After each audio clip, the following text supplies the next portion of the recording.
એક રેસ્ટોરન્ટમાં કોઈ એક દિવસે 200 ગ્રાહકો આવે છે અને એના પરથી આપણે ચતુર્થક વિચલન અને વિચલનાંક શોધવાનો છે.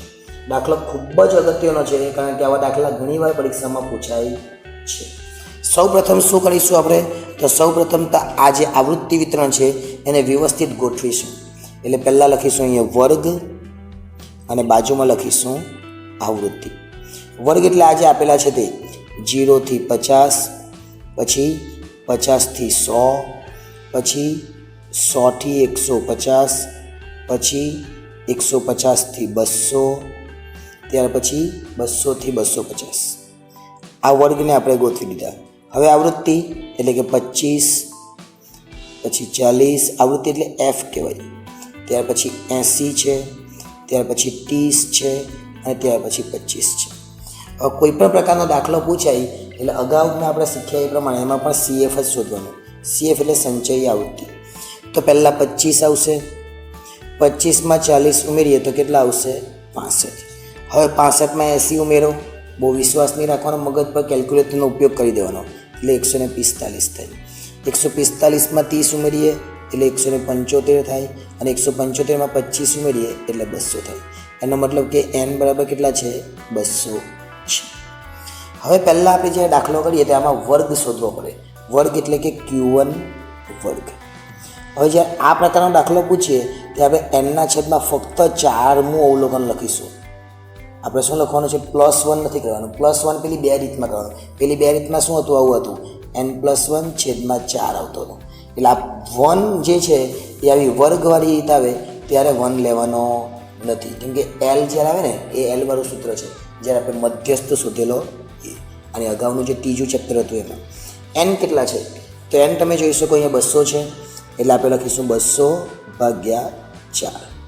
હવે 200/4 એટલે કેટલું? 200/4 એટલે આવે 50. હવે 50મું અવલોકન કયા આવૃત્તિ વિતરણમાં આવે? સંચયીમાં કેટલામાં આવે? 65માં 50મું અવલોકન આવે. અને આપણે શું કરતા હતા?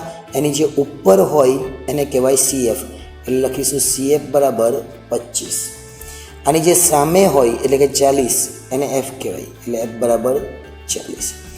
આ બંને વચ્ચેનો ગેપ, આ 65માં 50 છે એટલે આ બંને વચ્ચેનો ગેપ કેટલો છે? ડિફરન્સ, એને C કહેવાય, એટલે કે 50. અને આ L એટલે શું?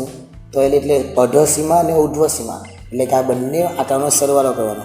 50 + 50 અને ભાગ્યા 2, એટલે 100/2 એટલે 50. જો ન સમજાય તો આ બંને સરખા હોય તો એ જ લઈ લેવાના, અને જો 49 હોય તો 49.5 બંનેની વચ્ચેની કિંમત લેવાની. હવે આપણે શોધીએ Q1. Q1 બરાબર L વત્તા ઉપર જે લખ્યું હોય એટલે કે n/4 - CF છેદમાં F ગુણ્યા C. આ સૂત્ર થોડું જોયેલું લાગતું હશે. અહીંયા 2 આવે તો શું થઈ જાય? M થઈ જાય, અને આગળ 3 મુકાઈ જાય તો Q3 થઈ જાય, એટલે બહુ ઇઝી છે. ચલો, L બરાબર કેટલા લીધા? 50. n/4 પાછું નહીં ગણવાનું. n/4 તો અહીંયા ગણેલું જ છે, કેટલું? 50. અને જો n/4 ગણવું હોય તો 200/4 એટલે 50 જ આવવાના. CF કેટલા છે? તો CF આપણે લખેલા છે 25, એટલે અહીંયા લખીશું 25. F કેટલા છે? તો F આપણે જોયા 40, અહીંયા સામે જે આવેલા એ 40 F કહેવાય. અને જે ઉપર આવે એને CF કહેવાય. અને C કેટલા છે? તો બંને વચ્ચેનો ગેપ છે 50, જ્યાં પહેલાં એક હોય 50 થી 100 વચ્ચેનો ગેપ, એટલે 50 વત્તા 50 માઇનસ 25 એટલે 25 છેદમાં 40 ગુણ્યા 50. શું કરીશું? 50 વત્તા 25 ગુણ્યા 50, 25 ગુણ્યા 50 કરીએ એટલે 1250 થાય, કેમ કે 25 50 125 અને છેદમાં 40. હવે શું કરીશું? તો હવે લખીશું 50 વત્તા 1250/40. 1250/40 કરે એટલે 31.25 આવશે. માટે Q1 બરાબર બંનેનો સરવાળો 81.25. આ આપણો પ્રથમ જવાબ આવી ગયો. કયો? Q1નો. હવે Q3 માટે પણ આ જે વર્ગ કર્યું એ રીતના જ તો એ લખીશું Q3 વર્ગ. Q3 વર્ગ બરાબર આગળ ફક્ત 3 લખી દેવાના અને n/4 મું અવલોકન અથવા સમાવતો વર્ગ જે આપણે લખીએ. n છે 200 આપણી પાસે અને છેદમાં 4 એટલે કેટલા આવવાના? ફરીથી 50 આવવાના. આમાં પણ 50 હશે તો આમાં આગળ 3 છે એટલે 150 આવશે. હવે ફરીથી 150નો વર્ગ તો મળી ગયો, તો વર્ગ કયો આવવાનો? આમાં કયો સમય તો વર્ગ મળે? તો અહીંયા જે છે એ Q1 વર્ગ કયો હતો ને એ Q3 વર્ગ કયો હતો. તો એ Q3 વર્ગ કેટલા હોવાનો 150 એટલે 175 છે એટલે આવે 150 થી 200. 150 થી 200. અહીંયા Q1 વર્ગ કયો હતો 50 થી 100. હવે આપણે શું કરવાનું છે 175માં સમાય છે એટલે 175ની જે ઉપર છે એને શું કહેવાય CF. એટલે આપણે લખીશું CF બરાબર 145. 175ની સામે 30 છે એને કહેવાય F બરાબર 30. C બરાબર આ બંને વચ્ચેનો ગેપ એટલે કે 50 અને L બરાબર 150 વત્તા 150 ભાગ્યા 2 એટલે 150. Q3નું સૂત્ર મૂકીશું જે આપણે આગળ સૂત્ર મૂકીએ પણ આ જ સૂત્ર મૂકવાનું, આગળ ફક્ત 3 આવવાના. L વત્તા આગળ 3 N ઓછા 4 માઇનસ CF છેદમાં F ગુણ્યા C. આ જે સૂત્ર છે એને જ સૂત્ર આના જેવું જ સૂત્ર આપણે લખવાનું છે. ચલો L બરાબર કેટલા છે તો L બરાબર 150. આ N અને Nના છેદમાં 4 ને 3 એ આખું આપણે જોઈ લીધું છે. કેટલા આવેલા એમાં 150 તો અહીંયા લખીશું 150. CF કેટલા 145 ક્યાંથી લાવેલા તો 145 એટલે 175ની ઉપર. F કેટલા તો 30 એટલે F લખીશું 30 અને વર્ગ લંબાઈ 50.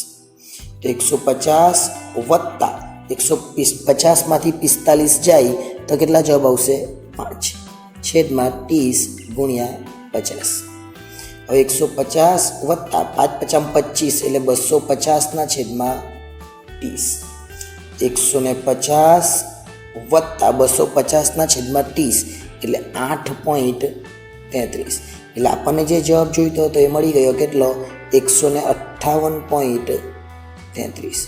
બે જવાબ આપણી પાસે થઈ ગયા, એક Q1 અને એક Q3.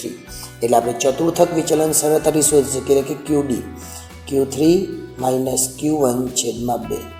Q3 કેટલા આવ્યો 158.33. 158.33. Q1 કેટલો આપણે આવેલો 81.25 અને છેદમાં 2. ચલો માઇનસ કરી દઈએ. કેટલા આવશે માઇનસ કરે તો આવશે 77.08 અને છેદમાં 2. એટલે છેલ્લો જવાબ આવશે આપણો 38.54. 38.54 એ આપણો જવાબ આવશે QD.